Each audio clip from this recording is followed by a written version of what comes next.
ಸುಳ್ಳಲ್ಲ, ನಿಮ್ಗೆ ಗೊತ್ತಾಗ್ಲಿಕ್ಕಿಲ್ಲ. ಯಾಕೆ? ನಾವು ಊರ ಕಡೆಯಲ್ಲಿರುವವರಲ್ಲ, ಮತ್ತೆ ಕಾಡಿನ ಕಡೆಯಲ್ಲಿರುವವರು. ಹಾಗಾಗಿ ನಿಮ್ಗೆ ಪರಿಚಯ ಆಗ್ಲಿಲ್ಲ.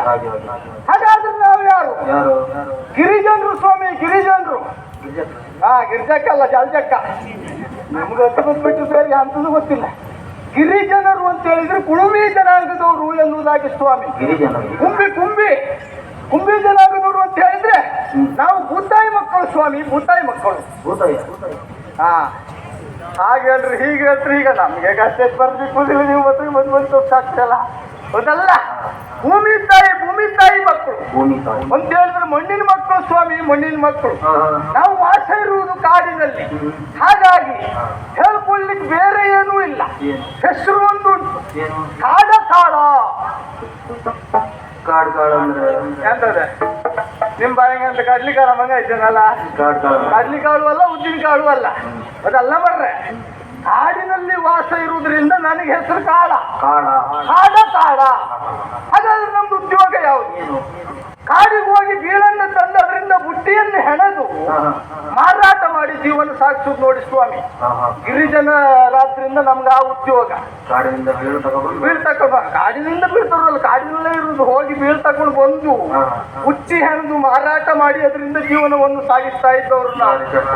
ಹೌದು, ಕಷ್ಟ ಅಂತ ಹೇಳಿದ್ರೆ ಅದು ನೀವು ಒಂದ್ ದಿವಸ ಬಂದ ಕಾರಣಕ್ಕ ಆ ಬೀಳ್ತವು ಕಷ್ಟ ಯಾರಿಗೆ ಹೇಳ್ಬೇಕಾದ್ರೆ ಆ ಮುಳ್ರಾಶಿಯಲ್ಲಿ ಇದ್ದದ್ದೆಲ್ಲ ಬೀಳನ್ನೆಲ್ಲ ಎಳ್ಕೊಂಡು ಬರುವಾಗ ನಿಮಗೆ ಬುದ್ಧಿ ನೋಡುವಾಗ ಅಷ್ಟು ಸಂತೋಷ ಆಗ್ತದೆ.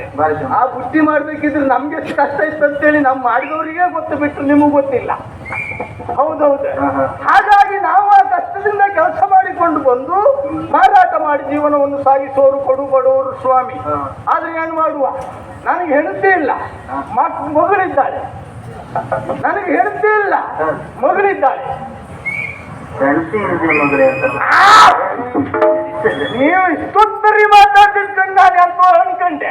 ಹಿಂಗಿತ್ತು ಎಂತದ್ದು ಅಂತ ಎಣಿಸ್ಕತ್ತಿ ಅಂತೇಳಿ ಅಂತ ಹೇಳಿದ್ರಿ. ಅಂತದ್ದೆ ಹೆಂಡತಿ ಈಗಿಲ್ಲ ಸ್ವಾಮಿ, ಮದುವೆ ಆಗಿದೆ.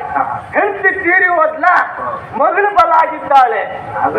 ನಾನು ಹಾಗೆ ಹೇಳಿದ್ದೆ, ಅಂದ್ರೆ ಹೆಂಡತಿ ಇಲ್ಲೇ ಮಗಳಿದ್ದಾಳೆ ಅಂತ ಹೇಳಿದ್ರೆ ನೀವು ಅಪಾರ್ಥ ಹೇಳ್ಸ್ಕೊಳ್ಬೇಡ ಸ್ವಾಮಿ. ಹಾಗೆ ನಾನು ಮತ್ತೆ ನನ್ನ ಮಗಳ ಮನೆಯಲ್ಲಿ ಜೀವನವನ್ನು ಸಾಗಿಸ್ತಾ ಇದ್ದವ್ರು ನೋಡಿ ಸ್ವಾಮಿ. ಬಡವರು ಉದ್ಯೋಗ ಮಾಡಿಕೊಂಡು ಹೆಂಡತಿ ಮಗಳನ್ನು ಸಾಕ್ತಾ ಇದ್ದೇನೆ. ನನ್ನ ಮಗಳನ್ನು ನೀವು ನೋಡ್ಲಿಲ್ಲಲ್ಲ? ಹೌದೌದೌದು. ಅಲ್ಲ ಕಾಣುದಲ್ಲ, ನಿಮ್ಗೆ ತೋರ್ಸು ಎದುರಿಗೆ ಅಂತ ಬರೋದಂಗೆ. ಅಲ್ಲ, ಪರಿಸ್ಥಿತಿ ಹೆಂಗಿರುತ್ತಂತ ಹೇಳಲಿಕ್ಕಾಗುದಿಲ್ಲ. ಆದ್ರೂ ನಿಮ್ಮ ಬಗ್ಗೆ ವಿಶ್ವಾಸ ನಮ್ಗುಂಟು. ನೀವು ಅಂತ ಜನ ಅಲ್ಲ ಅನ್ನುವುದಾಗಿ. ಆದ್ರೆ ಸುದ್ದಿ ಬರ್ಬೇಕಿತ್ತಪ್ಪ ನನ್ನ ಮಗಳ. ಎಷ್ಟೊತ್ತಿಗೂ ನನ್ನ ಜೊತೆಯಲ್ಲೇ ಇರುವವರು. ಎಲ್ಲಿಗೆ ಹೋದ್ಲಿ ಇವ್ರ? ಎಲ್ಲಿಗೆ ಹೋದ್ಲಿ?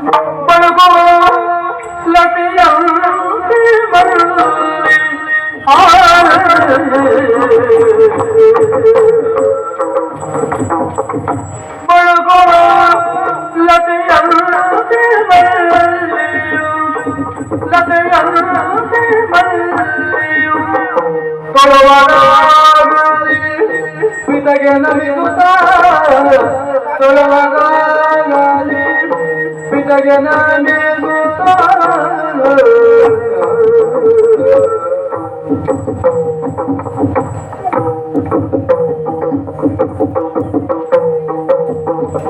ಒಳುಕೊಡಲಿ ಬೇಳೆಗಳು ಸೊನ್ನೆಯ ಒಳುಕೊಡಲಿ ಬೇಳೆಗಳು ಸೊನ್ನೆಯ ಮನದ ಒಲವ ಬೇಡು, ಮನದ ಒಲವ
ನಿಮ್ಮ ಪಾದಕ್ಕೆ ವಂದಿಸಿಕೊಳ್ತಾ ಇದ್ದೀನಿ. ಒಳ್ಳೇದಾಗ್ಲಿ ಮಗ.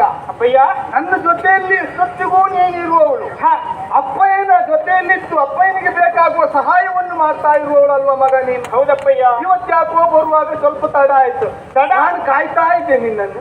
ನನ್ನನ್ನು ಕಾಯ್ತಾ ಇದ್ದೆ? ಹೌದೌದು ಅಪ್ಪಯ್ಯ, ಕಾಯುವುದಕ್ಕೆ ಕಾರಣ ಬೇರೇನಲ್ಲ, ಮತ್ತೆ ಈ ರೀತಿಯಾಗಿ ಓಡೋಡಿ ಬಂದಿದ್ದೇನೆ. ನೀವು ಎಷ್ಟೊತ್ತಿಗೆ ಕರಿತೀರಿ?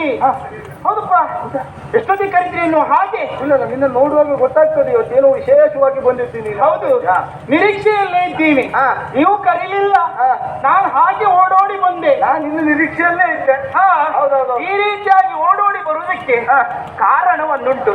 ನೀವು ಬನ್ನಿ ಕೂತ್ಕೊಂಡು ಹೇಳ್ತೀನಿ.